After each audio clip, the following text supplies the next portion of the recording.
Hi hello ನಮಸ್ತೆ, ನಾನು ರಾಜು ಅಷ್ಟೇ. ನೀವು ನೋಡ್ತೀರಾ centre point Kannada YouTube channel. Doctor Rajkumar ಸ್ಮಾರಕಕ್ಕೆ ಸರ್ಕಾರ 2.5 ಎಕರೆ ಜಾಗ ಕೊಟ್ಟ ಬಗ್ಗೆ ನಟ ಚೇತನ್ ಅವರು ವಿವಾದಾತ್ಮಕವಾದಂಥ ಪೋಸ್ಟ್ ಮಾಡಿದ ನಂತರ ಬಲಪಂಥೀಯರು, ಎಡಪಂಥೀಯರು, ಮಧ್ಯಪಂಥೀಯರು ಹೀಗೆ ಪ್ರತಿಯೊಬ್ಬರೂ ಕೂಡ ನಟ ಚೇತನ್ ಅವರ ವಿರುದ್ಧವಾಗಿ ವಾಗ್ದಾಳಿಯನ್ನು ನಡೆಸ್ತಾನೆ ಬಂದಿದ್ದರು. ಜೊತೆಗೆ ಆ ವಾಗ್ದಾಳಿ ಈಗಲೂ ಕೂಡ ಮುಂದುವರೆದಿದೆ. ಮತ್ತೊಂದು ಕಡೆ ಡಾಕ್ಟರ್ ರಾಜ್ಕುಮಾರ್ ಅಭಿಮಾನಿಗಳು, ಡಾಕ್ಟರ್ ರಾಜ್ಕುಮಾರ್ ಅವರ ಒಡನಾಟ ಹೊಂದಿದ್ದಂಥವರು, ಡಾಕ್ಟರ್ ರಾಜ್ಕುಮಾರ್ ಅವರ ಬಗ್ಗೆ ಅನೇಕ ದೊಡ್ಡ ದೊಡ್ಡ ವ್ಯಕ್ತಿಗಳು ಡಾಕ್ಟರ್ ರಾಜ್ಕುಮಾರ್ ಅವರ ಸಾಧನೆಯ ಬಗ್ಗೆ ಒಂದೊಂದೇ ಪಟ್ಟಿಯನ್ನು ಹೇಳ್ತಾನೆ ಇದ್ದಾರೆ. ಒಂದೊಂದೇ ಸಂದರ್ಶನದಲ್ಲಿ ಡಾಕ್ಟರ್ ರಾಜ್ಕುಮಾರ್ ಅವರು ಕನ್ನಡಕ್ಕಾಗಿ ಹೋರಾಟ ಮಾಡಿದ ಪ್ರತಿಯೊಂದು ಕೆಲಸವನ್ನು, ಶ್ಲಾಘನೀಯ ಕೆಲಸವನ್ನು ತಮ್ಮ ಫೇಸ್ಬುಕ್ನಲ್ಲಿ ಹೇಳ್ತಾ ಇದ್ದಾರೆ, ತಮ್ಮ ಸಂದರ್ಶನದಲ್ಲಿ ಹೇಳ್ತಾ ಇದ್ದಾರೆ. ಹೀಗಾಗಿ ಎಲ್ಲೋ ಒಂದು ಕಡೆ ನಟ ಚೇತನ್ ಅವರು ಡಾಕ್ಟರ್ ರಾಜ್ಕುಮಾರ್ ಸಮಾಧಿಗೆ ಸರ್ಕಾರ 2.5 ಎಕರೆ ಜಾಗ ಕೊಟ್ಟ ಬಗ್ಗೆ ಖ್ಯಾತೆ ತೆಗೆದ ನಂತರ ಡಾಕ್ಟರ್ ರಾಜ್ಕುಮಾರ್ ಅವರ ಒಂದೊಂದೇ ಸಾಧನೆಗಳು ಇದೀಗ ಸಾಮಾಜಿಕ ಜಾಲತಾಣದಲ್ಲಿ ಅಥವಾ ಈಗಿನ ಜನರೇಷನ್ಗೆ ತಿಳಿಯಲ್ಪಡ್ತಾ ಇದೆ. ಆ ಒಂದು ಕಾರಣಕ್ಕೆ ನಟ ಚೇತನ್ ಅವರಿಗೆ ಒಂದು ಹ್ಯಾಟ್ಸ್ ಆಫ್ ಅನ್ನು ಹೇಳಲೇಬೇಕು.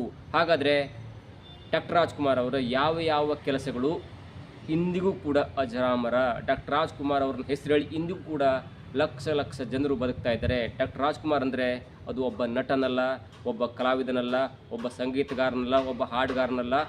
ಅವ್ರು ಡಾಕ್ಟರ್ ರಾಜ್ಕುಮಾರ್ ಅಂದ್ಕೊಳ್ಳಿ ಅದು ಕನ್ನಡ ಸಂಸ್ಕೃತಿಯ ಒಂದು ಅಸ್ಮಿತೆ. ಹಾಗಾದರೆ ಡಾಕ್ಟರ್ ರಾಜ್ಕುಮಾರ್ ಅವರ ಕೆಲವೊಂದಿಷ್ಟು ಕನ್ನಡ ಪರ ಕಾಳಜಿಯನ್ನು ನೋಡ್ತಾ ಹೋದರೆ ನೋಡಿ, ಡಾಕ್ಟರ್ ರಾಜ್ಕುಮಾರ್ ಎಂಥ ಸಿಂಪಲ್ ವ್ಯಕ್ತಿತ್ವ. ಡಾಕ್ಟರ್ ರಾಜ್ಕುಮಾರ್ ಅಂದ್ಕೂಡಲೇ ನೀವು ಸೀದಾ ಒಬ್ಬ ವೈಟ್ ಪಂಚೆ ಮತ್ತು ವೈಟ್ ಅಂಗಿಯನ್ನು ಹಾಕ್ಕೊಂಡಿರುವಂಥ ಸಾದಾ ವ್ಯಕ್ತಿ.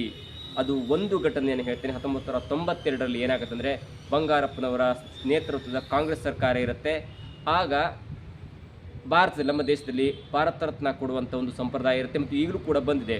ಅಂದರೆ ದೇಶದಲ್ಲಿರುವಂಥ ಸಾಧನೆಗೈದಂಥ ಅತಿ ಅಪರೂಪದ ವ್ಯಕ್ತಿಗಳಿಗೆ ಭಾರತ ರತ್ನ ಎನ್ನುವಂಥ ಮಹತ್ತರವಾದಂಥ ಉನ್ನತವಾದಂಥ ಒಂದು ಪುರಸ್ಕಾರವನ್ನು ನೀಡಿ ಸನ್ಮಾನ ಮಾಡಲಾಗುತ್ತೆ. ಅದೇ ರೀತಿ ಕರ್ನಾಟಕದಲ್ಲೂ ಕೂಡ ಒಂದು ಪ್ರಶಸ್ತಿಯನ್ನು ಕೊಡಬೇಕು. ಕರ್ನಾಟಕದಲ್ಲಿ ಮಹತ್ ಸಾಧನೆ ಮಾಡಿದಂಥ ನಂಬರ್ 1 ಪ್ರಶಸ್ತಿಯನ್ನು ಕೊಡಬೇಕೆನ್ನೋ ಒಂದು ವಿಚಾರವಾಗಿ ಎಸ್ ಬಂಗಾರಪ್ಪನವರು ಒಂದು ಪ್ರಶಸ್ತಿಯನ್ನು ಘೋಷಣೆ ಮಾಡ್ತಾರೆ. ಅಂದರೆ ಮೊಟ್ಟ ಮೊದಲ ಬಾರಿಗೆ 1992ರಲ್ಲಿ ಕರ್ನಾಟಕ ರತ್ನ ಪ್ರಶಸ್ತಿಯನ್ನು ಕೂಡ ಕರ್ನಾಟಕದ ಮಹಾನ್ ವ್ಯಕ್ತಿಗಳಿಗೆ ಕೊಡಬೇಕೆನ್ನುವಂಥ ಒಂದು ನಿಯಮವನ್ನು ಜಾರಿಗೊಳಿಸಿ ಮೊಟ್ಟ ಮೊದಲ ಬಾರಿಗೆ ಇಬ್ಬರು ವ್ಯಕ್ತಿಗಳಿಗೆ ಕರ್ನಾಟಕ ರತ್ನ ಪ್ರಶಸ್ತಿಯನ್ನು ಘೋಷಣೆ ಮಾಡಲಾಗುತ್ತೆ. ಆ ಇಬ್ಬರು ವ್ಯಕ್ತಿಗಳು ಯಾರಂದರೆ ಡಾಕ್ಟರ್ ರಾಜ್ಕುಮಾರ್ ಒಬ್ಬರು, ಜೊತೆಗೆ ಕುವೆಂಪು ಅವರು ಒಬ್ಬರು. ಹೀಗಾಗಿ ಕರ್ನಾಟಕದ ಮಹಾನ್ ವ್ಯಕ್ತಿಗಳಾದಂಥ ಡಾಕ್ಟರ್ ರಾಜ್ಕುಮಾರ್ ಮತ್ತು ಕುವೆಂಪು ಅವರಿಗೆ ಪ್ರಶಸ್ತಿ ಘೋಷಣೆಯಾಗುತ್ತೆ ಮತ್ತು ಆ ಇಬ್ಬರು ವ್ಯಕ್ತಿಗಳು ಕೂಡ ಒಂದೇ ದಿನ ಪ್ರಶಸ್ತಿಯನ್ನು ಪ್ರದಾನ ಮಾಡಬೇಕೆನ್ನುವಂಥ ಸರ್ಕಾರದ ಧೋರಣೆಯಾಗಿತ್ತು. ಹೀಗಾಗಿ ಡಾಕ್ಟರ್ ರಾಜ್ಕುಮಾರ್ ಮತ್ತು ಕುವೆಂಪು ಅವರಿಗೆ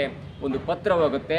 ನವೆಂಬರ್ 14, 1992 ಸಂಜೆ 6:30 ಗಂಟೆಗೆ ನೀವು ವಿಧಾನಸೌಧದ ಮುಂಬಾಗಿಲ ಮೆಟ್ಟಿಲ ಹತ್ರ ಒಂದು ಕಾರ್ಯಕ್ರಮ ಇರುತ್ತೆ. ತಾವು ದಯವಿಟ್ಟು ಆಗಮಿಸಿ ನೀವು ಪ್ರಶಸ್ತಿಯನ್ನು ಪಡ್ಕೊಳ್ಬೇಕು. ಆ ಪ್ರಶಸ್ತಿಯನ್ನು ಪಡ್ಕೊಳ್ಬೇಕನ್ನುವಂಥ ಒಂದು ಆಹ್ವಾನ ಹೋದಾಗ ಡಾಕ್ಟರ್ ರಾಜ್ಕುಮಾರ್ ಅವರು ಒಂದು ರಿಪ್ಲೈಯನ್ನು ಕೊಡ್ತಾರೆ. ಏನಂದರೆ, ನನಗಿಂತ ಹಿರಿಯರಾದಂಥ ಕುವೆಂಪು ಅವರಿಗೆ ನೀವು ಮೊದಲು ಪ್ರಶಸ್ತಿಯನ್ನು ಕೊಡಬೇಕು, ಅದಾದ ನಂತರ ಎರಡನೇದಾಗಿ ನಾನು ಪ್ರಶಸ್ತಿಯನ್ನು ಸ್ವೀಕಾರ ಮಾಡ್ತೇನೆ ಅನ್ನುವಂಥ ಮಾತನ್ನು ಆ ಒಂದು ಬಂದ ಅಧಿಕಾರಿಗಳಿಗೆ ತಂಡಕ್ಕೆ ಹೇಳ್ತಾರೆ. ಆಗ ಆ ಅಧಿಕಾರಿಗಳು ಹೇಳ್ತಾರೆ, ಇಲ್ಲ, ಕುವೆಂಪು ಅವರು ಮೈಸೂರಿನ ನಿವಾಸದಲ್ಲಿ ಸ್ವಲ್ಪ ಅನಾರೋಗ್ಯದ ಕಾರಣಕ್ಕಾಗಿ ಅವರು ಮೈಸೂರು ನಿವಾಸದಲ್ಲಿದ್ದಾರೆ.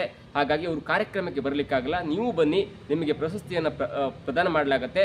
ಕುವೆಂಪು ಅವರಿಗೆ ಅದಾದ ನಂತರ ಅವ್ರ ಮನೆಗೆ ಹೋಗಿ ಸರ್ಕಾರದ ಒಂದು ಪ್ರತಿನಿಧಿಗಳು ಅವರಿಗೆ ಪುರಸ್ಕಾರವನ್ನು ಮಾಡ್ತಾರೆ.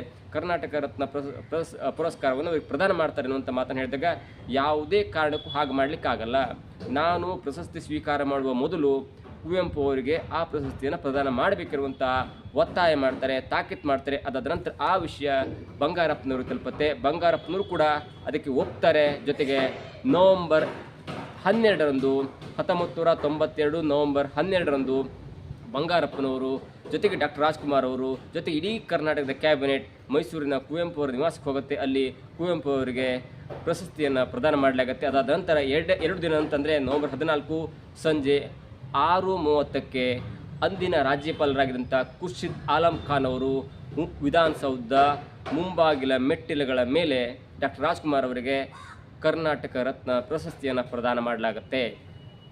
ಡಾಕ್ಟರ್ ರಾಜ್ಕುಮಾರ್ ಅವರು ಖುಷಿಯಿಂದ ಆ ಒಂದು ಪುರಸ್ಕಾರವನ್ನು ಪಡ್ಕೊಳ್ತಾರೆ. ಜೊತೆಗೆ ಆ ಸಮಾರಂಭದಲ್ಲಿ ಮೈಕ್ ಹಿಡಿದು ಮಾತನಾಡಿದಂಥ ಡಾಕ್ಟರ್ ರಾಜ್ಕುಮಾರ್ ಅವರು ನನ್ನ ಪಾಲಿಗೆ ನೀವೇ ದೇವರುಗಳು, ಹಾಗಾಗಿ ಅಭಿಮಾನಿ ದೇವರುಗಳು ಎನ್ನುವಂಥ ಒಂದು ವಾಕ್ಯವನ್ನು ಅಥವಾ ಒಂದು ಗ್ರೀನ್ ಅಥವಾ ಒಂದು ಸದಾಕಾಲ ನೆನಪಿನಲ್ಲಿ ಉಳಿಯುವಂಥ ಒಂದು ವಾಕ್ಯವನ್ನು ಅಂದಿನ ಸ್ಟೇಜ್ನಲ್ಲಿ ಡಾಕ್ಟರ್ ರಾಜ್ಕುಮಾರ್ ಅವರು ಉಲ್ಲೇಖವನ್ನು ಮಾಡ್ತಾರೆ. ಮತ್ತು ಆ ಉಲ್ಲೇಖ ಇಂದಿಗೂ ಕೂಡ ಡಾಕ್ಟರ್ ರಾಜ್ಕುಮಾರ್ ಅವರ ಅಭಿಮಾನಿಗಳ ಪಾಲಿಗೆ ಅದು ವೇದ ವಾಕ್ಯವಾಗಿದೆ. ಇದು ಒಂದು ಕತೆ. ಡಾಕ್ಟರ್ ರಾಜ್ಕುಮಾರ್ ಅವರು ಎಷ್ಟು ಸಿಂಪಲ್ ಆಗಿದ್ದರು ಮತ್ತು ಹಿರಿಯರಿಗೆ ಎಷ್ಟು ಗೌರವವನ್ನು ಕೊಡ್ತಾಯಿದ್ರು ಅನ್ನೋದಕ್ಕೆ ಇದು ಒಂದು ಉದಾಹರಣೆ.